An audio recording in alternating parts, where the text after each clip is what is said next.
আসসালামু আলাইকুম বন্ধুরা, কেমন আছেন সবাই? স্বাগতম আপনাকে আমাদের চ্যানেল বক্স অফ গ্লোরিয়াস।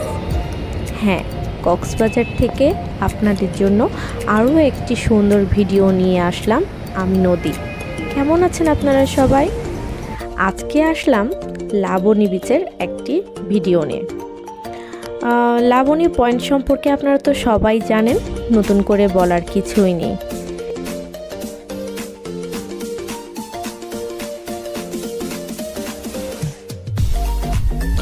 কক্সবাজারে এসেছে আর লাবণী পয়েন্টে কেউ ঘুরতে আসেনি এমন মানুষ খুব কমই আছে। প্রতিনিয়ত এখানে শত শত মানুষ উপভোগ করতে আসে প্রাকৃতিক সৌন্দর্য। কক্সবাজার সমুদ্র সৈকতের একটি অংশের নাম লাবণী পয়েন্ট বলতে পারেন। বিস্তীর্ণ বেলাভূমি, সারি সারি ঝাউবন, সৈকতে আছড়ে পড়া বিশাল ঢেউ, সকালবেলার দিগন্তে জলরাশি ভেদ করে রক্তবর্ণের থালার মতো সূর্য, এগুলো বেশ মন টানবে আপনাদের। আর প্রত্যেক দর্শকরাই এখানে ছুটে আসেন এই লাবণী পয়েন্টে এই সৌন্দর্য অবলোকন করার জন্য। ভিডিওতে আপনারা দেখতে পাচ্ছেন ওয়াইফি বেশ কৌতূহলী, তার জন্য এগুলো নতুন। সেই নতুন নতুন শৈবালগুলো দেখতে পেয়ে খুব আনন্দ পেয়ে অনেক প্রশ্ন করছিল, তার মনে নানা রকম প্রশ্ন উকি দিচ্ছিল এবং আমাদেরকে প্রচুর প্রশ্ন করেছিল যে এটা কোথা থেকে নিয়ে এনেছে এবং কেমন করে। যাই হোক, ওয়াইফির সব প্রশ্নের উত্তর দেওয়ার শেষে আপনাদেরকে আরেকটি কথা জানিয়ে দিই। এই যে দেখতে পাচ্ছেন বাহারি ব্যাগগুলো কিন্তু ভীষণ সুন্দর, আমার কাছে ভালো লেগেছে। আপনাদের কাছে কেমন লেগেছে সেটা কিন্তু আমাকে জানাতে ভুলবেন না।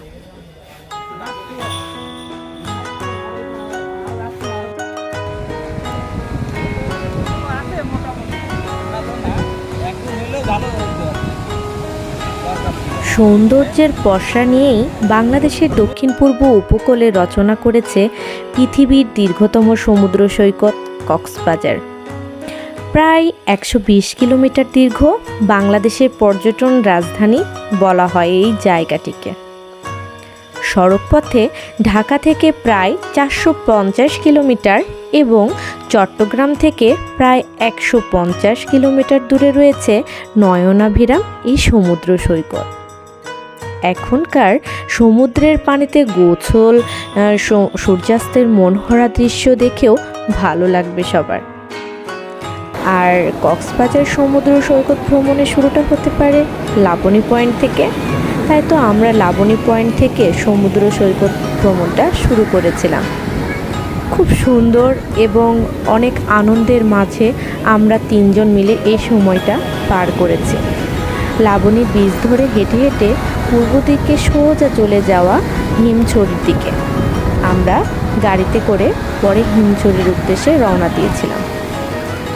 যতই সামনে এগোবেন ততই সুন্দর এই সৈকত। সকালবেলা বের হলে এই সৌন্দর্যের সাথে বাড়তি পাওনা হবে নানান বয়সী জেলেদের মাছ ধরার দৃশ্য। শুধু সমুদ্র সৈকতই নয়, কক্সবাজার শহরের বৌদ্ধ মন্দির, Burmese market, hilltop rest house ইত্যাদি কক্সবাজার ভ্রমণের অন্যতম দ্রষ্টব্য স্থান। তাই সময় পেলে নিজের মনকে এবং নিজের সার্বিক সব কিছু সুস্থ এবং স্বাভাবিক রাখতে ঘুরে আসুন নিজের শহর থেকে কিছুটা দূরে। আমি তো তাই মনে করি, আপনাদের কি মনে হয় জানাবেন। এইদিকে আমার মেয়ের জন্য ঘোড়া ঠিক করেছি যে সে ঘোড়াতে উঠবে। সে এত ভীতু, সে ঘোড়াতে উঠলই না। তার শেষ পর্যন্ত ওয়াইফির বাবাই ঘোড়ায় উঠে ঘুরে আসতে গেল। বড়ই অদ্ভুত লাগছিল আমার কাছে। আপনাদের কাছে এই দৃশ্যটি কেমন লেগেছে আমাকে সেটা জানাবেন কমেন্ট বক্সে। আশা করছি আমার এই ভিডিওটি আপনাদের অবশ্যই ভালো লেগে থাকবে।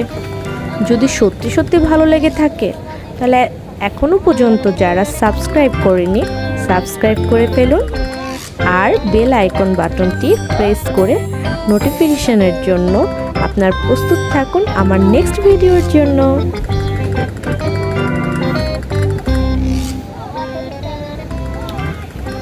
এই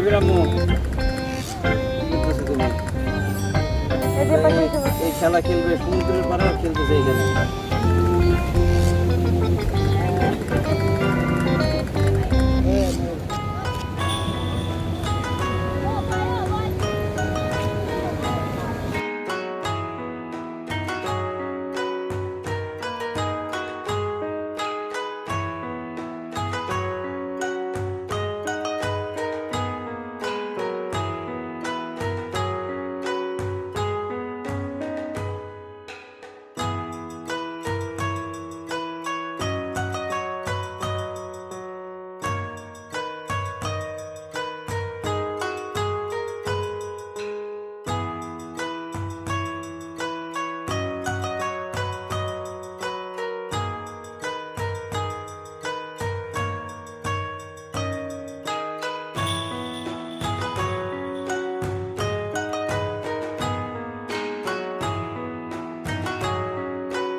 আমরা যেহেতু কক্সবাজার 2 রাত 3 দিন ছিলাম, সেক্ষেত্রে আমাদের 2 রাত 3 দিন পর 3 দিনের দিন আসলে আমরা ওশেন প্যারাডাইস থেকে লিভ নিয়ে চলে এসেছি। তারপর আমরা একটা ছোট্ট হোটেল ভাড়া নিয়েছিলাম, যেটা আপনার 1500 টাকা ভাড়া নিয়েছিল একদিনের জন্য। তবে আমরা যেহেতু সন্ধ্যার পরেই রওনা দিব বাসে ঢাকার উদ্দেশ্যে, তো সেক্ষেত্রে আমাদের 1500 টাকাতেই একদিনের জন্য এই হোটেলটা বুকিং হয়েছিল। তারা প্রথম একটু বেশ দাম চাইছিল, আপনারা একটু দামাদামি করলেই তারা 1500 টাকার মধ্যে একটা নর্মাল হোটেল বুকিং করা যায়। আর এগুলো ছাড়াও কক্সবাজারে 50টির মতো 50টিরও অধিক হোটেল আছে, এবং সব হোটেলের প্রাইস সম্পর্কে ধারণা দেওয়া তো সম্ভব না, তবে মোটামুটি আপনাদেরকে একটা ধারণা দিতে পারি আমি। Royal Tulip Sea Pearl Beach Resort এবং ইস্পাতে আপনারা প্রতি রাতের জন্য রুম ভাড়া করতে পারেন 12,000 টাকা থেকে 1,18,000 টাকা পর্যন্ত। সাইমন বিচ রিসোর্টে প্রতি রাতের জন্য রুম ভাড়া করতে পারেন 10,500 টাকা থেকে 44,000 টাকা পর্যন্ত। লং বিচ হোটেলগুলোতে আপনারা প্রতি রাতের জন্য রুম ভাড়া করতে পারেন 6,500 টাকা থেকে 40,000 টাকা পর্যন্ত। আর ওশেন প্যারাডাইস হোটেল এবং রিসোর্টে প্রতি রাতের জন্য রুম ভাড়া করতে পারেন 8,000 থেকে 17,000 টাকা পর্যন্ত।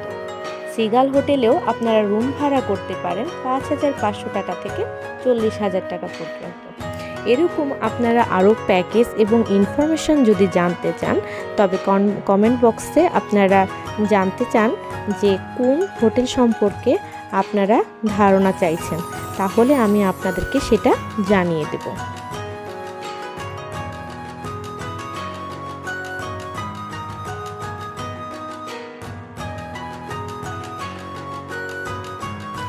তারপর আমরা সুগন্ধা বিচে আসলাম। সুগন্ধা বিচে আমরা একটা বড় লবস্টার খেলাম, সাথে কাঁকড়া ফ্রাই খেলাম, আর এই যে নতুন একটা অদ্ভুত ফল যেটা টক মিষ্টি, আমার কাছে তো ভীষণ ভালো লেগেছে এই ফলটি। যদি আনা যেত তবে অবশ্যই আমি ওই ফলগুলো নিয়ে আসতাম রাজশাহী পর্যন্ত, কিন্তু ওই ফলগুলো অতিরিক্ত পাকা হওয়ার কারণে আমরা ওগুলো বহন করে নিয়ে আনতে পারতাম না, তাই আনা হয়নি। রাতে সমুদ্র সৈকতের আকাশটা ভীষণ সুন্দর, আশেপাশে মানুষজন ভিড় জমিয়েছে তাদের আনন্দ ঘন মুহূর্তটাকে এনজয় করার জন্য। রাতের পরিবেশটা বড়ই অদ্ভুত, পাশে সমুদ্র সৈকতের বিশাল গর্জন, আর এখানে জনসমাবেশ যেন বসেছে মানুষের। সত্যি একটা অদ্ভুত সময় এবং ভালো সময় পার করে এসেছি সেই বিচ থেকে।